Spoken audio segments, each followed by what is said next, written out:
शिक्षित करें, आंदोलन करें, संगठित करें। डॉक्टर अंबेडकर के आह्वान पर आगे बढ़ना Dada Saheb Tandle clarion call. Boston study group से अंबेडकरवादी कलाकार जसप्रीत महल द्वारा बनाई गई एक पेंटिंग। भारतीय राष्ट्रवादी सुभाष चंद्र बोस 1897-1945 ने अपने अनुयायियों को इन शब्दों के साथ कार्रवाई के लिए बुलाया, तुम मुझे खून दो, मैं तुम्हें आज़ादी दूंगा, मुझे खून दो और मैं तुम्हें आज़ादी दूंगा। भारत के दूसरे प्रधानमंत्री लाल बहादुर शास्त्री अपने नारे जय जवान जय किसान के लिए जाने जाते थे। श्रद्धेय भारतीय नेता M.K. गांधी ने अपने समर्थकों को करो या मरो के साथ उत्साहित किया, जिसने जनता को यह विश्वास दिलाया कि उनके पास स्वतंत्रता के लिए आगे बढ़ने के अलावा कोई अन्य विकल्प नहीं है। एक इस तरह के नारे और कार्रवाई के आह्वान नेताओं द्वारा एक विशेष क्षण या मकसद की सेवा के लिए अनुकूलित किए जाते हैं। लेकिन कार्रवाई का वह आह्वान क्या होगा जो क्षण से परे हो? वर्ष 1999 से आम्बेडकरवादी समुदाय के अपने मौखिक इतिहास में मैं एक ऐसे आह्वान के महत्व को तलाशने में सक्षम हुआ हूं, जिसे डॉक्टर B.R. अम्बेडकर ने जुलाई 1942 में भारत के नागपुर में अखिल भारतीय दलित वर्ग सम्मेलन में व्यक्त किया था। अपने अनुयायियों के लिए उनका आह्वान था, शिक्षित बनो, आंदोलन करो, संगठित हो। डॉक्टर अंबेडकर का मानना था कि जाति आधारित हाशिए पर डाले जाने से लाखों दलित मानसिक और शारीरिक दरिद्रता में चले गए हैं और उनसे उनकी मानवता छीन ली है। आह्वान के 3 स्तंभ भारतीय संविधान द्वारा गारंटीकृत मुक्ति, स्वतंत्रता, न्याय, समानता, बंधुत्व और स्वतंत्रता की ओर मार्गदर्शन करते हैं।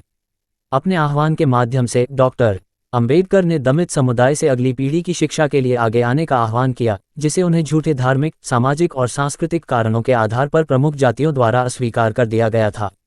हाशिए पर पड़े समुदायों के लिए यह आह्वान इससे अधिक प्रासंगिक और कार्रवाई योग्य नहीं हो सकता था, और इसके सबक हम सभी के लिए सच है जो आज सामाजिक न्याय की वकालत कर रहे हैं।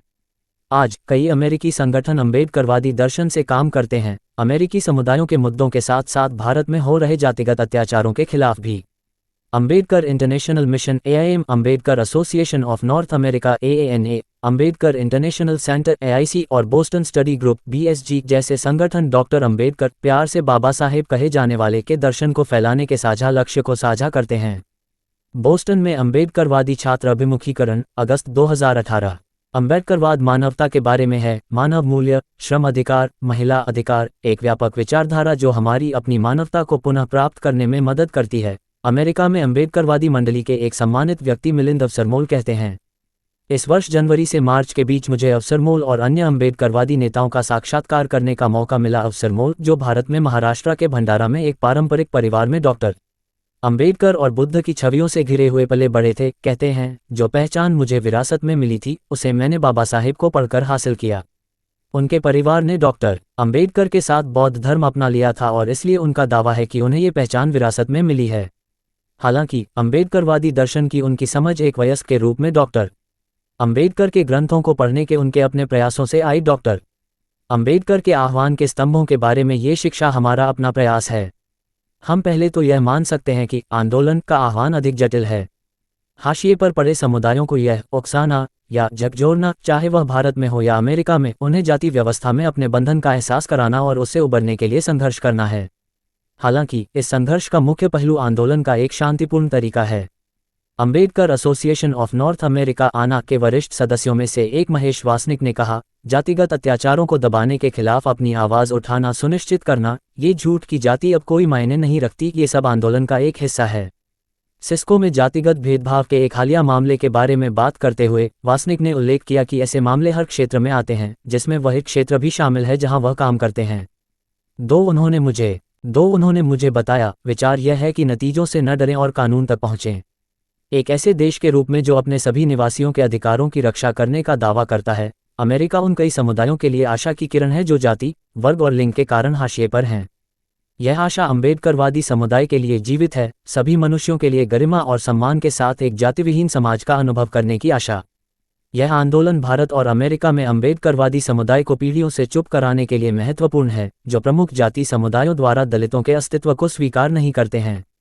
न्यूयॉर्क में रहने वाले अंबेडकरवादी रवि माही जी ने बताया, प्रवासी समुदाय में हमारा पहला लक्ष्य भारत में उन समुदायों से जुड़ना था जो अभी भी पीड़ित हैं। ये जुड़ाव अमेरिका में शुरुआती अंबेडकरवादियों द्वारा किए जाने वाले काम का एक महत्वपूर्ण पहलू था। इसी तरह के विचार को दोहराते हुए अवसरमोल ने बताया कि अंबेडकरवादियों का उनका छोटा सा समूह डॉक्टर अंबेडकर की जयंती जैसे महत्वपूर्ण अवसरों पर सोशल मीडिया के माध्यम से समुदाय के अन्य सदस्यों तक पहुंचता है। यह उनके लिए संगठनों या भौगोलिक स्थान की परवाह किए बिना अम्बेडकरवादियों से जुड़ने का एक तरीका है। भारत में मैनुअल स्कैविंग उन्मूलन पर डॉक्टर अंबेडकर व्याख्यान श्रृंखला का आयोजन सितंबर 2019। मेरे साक्षात्कारकर्ताओं के लिए अम्बेडकरवादी होने का क्या मतलब है, ये जानने के लिए मैंने कई मुद्दों पर समृद्ध बातचीत की।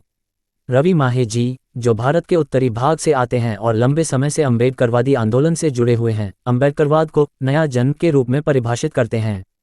मुझे लगता है कि अम्बेडकरवादी वे लोग हैं जो मानसिक बंधनों और जाति की गुलामी से मुक्त हैं। वे जो जाति, धर्म, भाषा या क्षेत्र से परे जाति विरोधी आंदोलन के बारे में जागरूकता फैलाने में अपना जीवन बिताते हैं, वे कहते हैं। इसी तरह की भावना व्यक्त करते हुए अफसरमोल ने कहा, अम्बेडकरवाद का आधार जाति विरोधी होना है, इसमें कोई ढिलाई नहीं हो सकती। पहले अमेरिका में या तो जाति का महिमामंडन किया जाता था या उसे नकारा जाता था। अब अम्बेडकरवादी एक नई कहानी गढ़ रहे हैं। यहाँ हम जाति के बारे में दूसरी कहानी बता रहे हैं कि जाति मौजूद है और जहाँ भी वे रहते हैं वहाँ के समुदायों को प्रभावित करती है, और जाति को सभी मनुष्यों के सह अस्तित्व के लिए खत्म किया जाना चाहिए, न कि केवल सबसे हाशिए पर पड़े लोगों के लिए। माया काम्बले, जिनके लिए डॉक्टर अंबेडकर का सामाजिक न्याय का विचार लैंगिक न्याय भी है, ने कहा, अम्बेडकरवादी होना नारीवादी होना भी है। काम्बले उनके अनुरोध पर नाम बदला गया न्यूयॉर्क स्थित एक अम्बेडकरवादी संगठन की वरिष्ठ सदस्य हैं।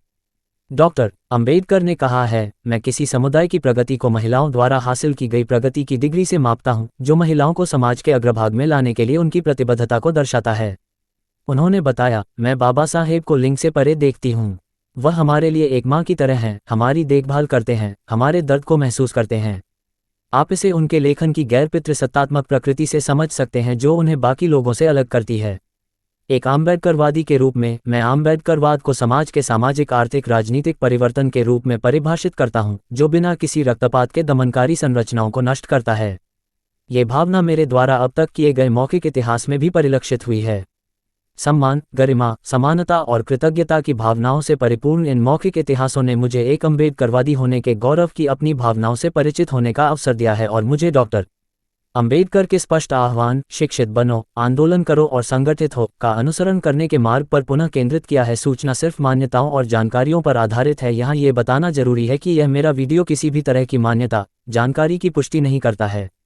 किसी भी जानकारी या मान्यता को अमल में लाने से पहले संबंधित विशेषज्ञ से सलाह लें। धन्यवाद।